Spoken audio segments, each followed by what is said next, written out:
Hello guys and welcome to MotorBeam. Today is the fight of the Transformers. It's Bumblebee versus Starscream. Well, that said, these two look very different because of the different faces, but today we've got the TVS Raider competing against the Hero Glamour. Now the Glamour has been in the market for over a decade and it has been in the top 10 ever since. Raider is a new kid in town, but probably the best 125 we've got till date. Well, we'll find that out today by comparing both of them, and we'll tell you which one is the perfect pick for you. Before we begin, subscribe to MotorBeam and don't forget to hit the bell icon.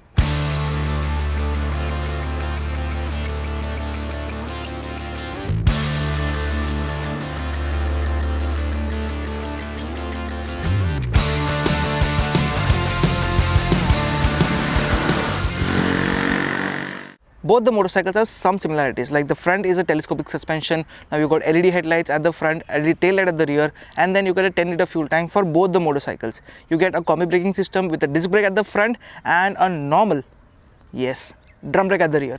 And the last similarity is that both the motorcycles weigh 123 kgs, and that's about it. Apart from that, everything is different in both the motorcycles. Now the differences are that the Raider gets 17-inch wheels both at the front and the rear, while the Glamour gets 18 inches.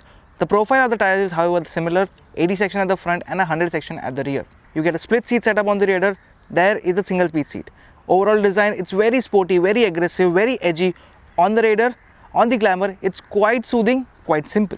Both the motorcycles over here, just because the Glamour is an X-Tec version, get digital instrument clusters. However, you don't get any navigation data on the Raider, but it is a very extensive unit. Same on the Glamour, you get navigation data, life mileage and 2 trip meters. That is actually pretty nice because even in daytime riding, the instrument cluster looks much better on the Glamour than compared to the Raider because it looks a little dull when the sun is right above your head.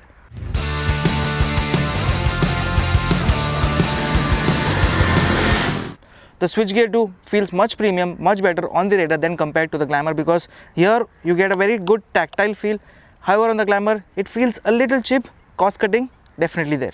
Now ergonomically too, both the motorcycles are quite different. However, the handlebar height for both the motorcycles is quite the same. The seating difference is quite a lot because the moment I sit on the Glamour, I can see that the seat height of 793 mm supports me quite well. The seat is designed in such a manner that my legs are having some cushion, the thighs are having some cushion, and as soon as I put my leg up, it is a front set foot peg and the riding posture is very upright. Now this is a very comfortable place to be on, considering the fact that the seat has good amount of cushion for long distance riding too. If I hop on the Raider, there is a bit of a difference because the seat for the rider on the Raider is much better. Plus, did you hear some plastic noise? That's there. But then, if you notice, the foot pegs are a lot more center set. This is a little bit cramped. So if you're any taller than 5 feet 8 inches or maybe 6 feet, Glamour will be more comfortable for you, and that is the case for the pillion as well because the pillion has better seat and a better amount of space on the Glamour compared to that on the Raider. You do get a split seat setup which makes it look sporty, hence it is not comfortable, it is sporty. If you look at the mirrors too, well, the mirrors on the Glamour are kind of useless and the overall design does not give you a good view of what's behind. I actually like the mirrors on the Raider because I've seen these mirrors before. They're coming from the Apache series and they are very nice. The good part is that even with a bit of vibration in the top end, the mirrors don't vibrate as much and they give a good view of what's actually behind. Even the lever feel on the Raider is much more premium and feels quite comfortable to use and ride as well.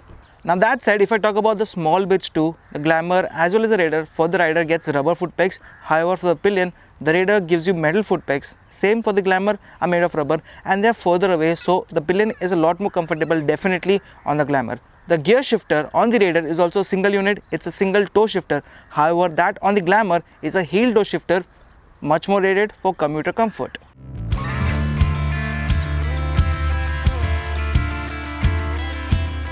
Both the motorcycles get 124.7 or 124.8 cc motor but producing different amount of power. Raider produces more power and more torque. However, the same for the Glamour is a lot more widespread. It is just 10.7 bhp and 10.6 Newton meters.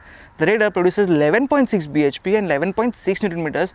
On paper, the Raider is actually more powerful. With the weight considered and everything, even on the road, the Raider feels more powerful and more punchy throughout. However, you do get riding modes for the Raider. There are no riding modes on the Glamour. Now, there is a thing that both the motorcycles get a start-stop system.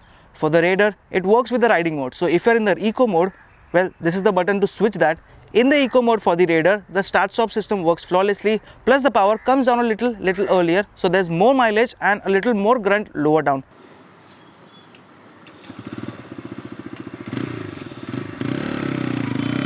However, the same for the Glamour, you can just turn off or on the i3S system, and the X-Sense FI just senses however you are throttling. If you're throttling too hard, it'll give you a little bit more power. If you're going calm, it'll give you a lot more mileage. So here on the Glamour, it's quite smart.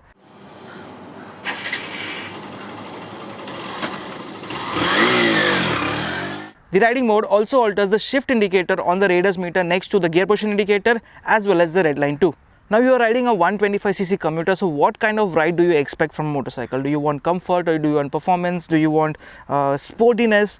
If you're looking for a ride quality that is sporty and everything that is very engaging, then the Raider is the one to go for, because even while cornering and doing everything like that, the Raider feels a lot more home because it is a very sporty motorcycle. There are traits and handlebars and like everything is coming a bit from the Apache series and all of that, making the Raider a very fun motorcycle. Now, if you're looking for only comfort in the 125cc category, there is some amount of comfort here, definitely. But then the Glamour is overall a lot more comfortable. That is not as dynamically rich as the Raider is, because the brakes on the Raider are also very good. You get very good stopping power, plus the combi braking system on the TVS works pretty well. Brakes are a little bit scary on the Glamour because it does not stop immediately. It takes a little bit of distance. The tire and the chassis balance too on the Raider is very well suited for aggressive riding, or if you want to go a little bit fast. If you want to stay comfortable, still pretty nice. Same on the Glamour is a little more towards the comfort side. However, the Raider gets a monoshock at the rear, making it definite dynamically rich, because the overall balance on the Raider is very well set. The feedback from the handlebar too on the Raider is a lot more engaging, making it the most fun motorcycle over here right now. The Raider also gets a silent starter, so you don't hear the starter noise. Plus the exhaust note on the Raider is actually much better as compared to that on the Glamour.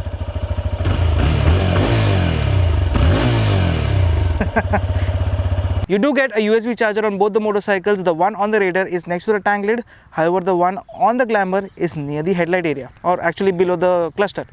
Adding a bit to the convenience too, the Glamour also gets a kickstart system which is missing on the Raider. That might not be a problem right now, but considering the long term, yes, there might be a chance. However, the battery is pretty decent, and if your bike gets like the electric starter shuts, all you have to do is do a dhakka start, drop the clutch, and yes, the Raider will start without any problem. And doing a dhakka start is not a problem at all, because if you see the MotoGP guys too, they do a dhakka start all the time. Even they don't have an electric starter.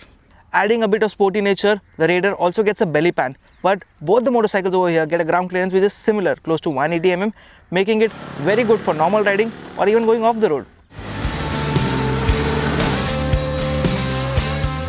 Now there is a definite thing that to complete this comparison, there had to be the Honda Shine. But then I've been asking Honda for the last almost a month that can you give me the SP125 for review for something like that.